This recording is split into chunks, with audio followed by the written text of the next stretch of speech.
ভাই ইঁদুরি যে কি কাটা কেটেছে ধান, দেখেন আপনারা একটু দেখেন কি অবস্থা কেটেছে ধান। এই দেখেন সব ইঁদুরি কাটা, এগুলো সব ইঁদুরি কেটেছে। কোনো অন্য অন্য কোম্পানির ওষুধ দিয়ে কোনো প্রতিফল হয়নি। এই দেখেন পাজা পাজা ধান কেটেছে। এই দেখেন একটু দেখেন, আপনারা দেখেন, এই দেখেন কি অবস্থা করেছে ধান। এই দেখেন এইসব ধান সব ইঁদুরি কেটেছে। এই ইঁদুরে কাটলি হয় সেনকাপ ব্যবহার করবেন, নাইলে ইন্ডোল ব্যবহার করবেন। এই দেখেন এই দুটো ওষুধ এর প্রতিফলন করতে পারে। এই ওষুধ ছাড়া ইঁদুর কোনো রকম, এই অন্য অন্য খাতে দেওয়া হয়েছে, সে খাতে কাটিনি, আপনাদের দেখানো হবে।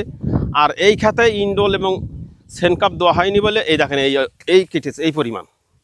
এক একরে এই 100 গ্রাম ইন্ডোল হলে 100 গ্রাম, সেনকাপ হলেও 100 গ্রাম এক একরে, মানে 3 বিঘা জমিতেই 1 বোতল দিলে হবে। দিলে এই ইঁদুর নিকটে আসবে না এবং ইঁদুরি কোনো ধান কাটবে না। হয় সকালে ঠান্ডা মাথায়, আর নাইলে বিকালে করতে হবে। যেখানে কেটেছে এখানেও স্প্রে করতে হবে, যেখানে কাটেনি সেখানেও স্প্রে করতে হবে। তাহলে যেটা কাটেনি ওটা আর কাটবে না, আর যেটা কেটেছে ওটা বন্ধ হয়ে যাবে।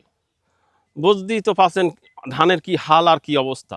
আপনারা এই ওষুধ ব্যবহার করেন, এই সেনকাপ এবং ইন্ডোল, সেনকাপ এবং ইন্ডোল এই দুটোই ওষুধই ইঁদুর দমন হবে।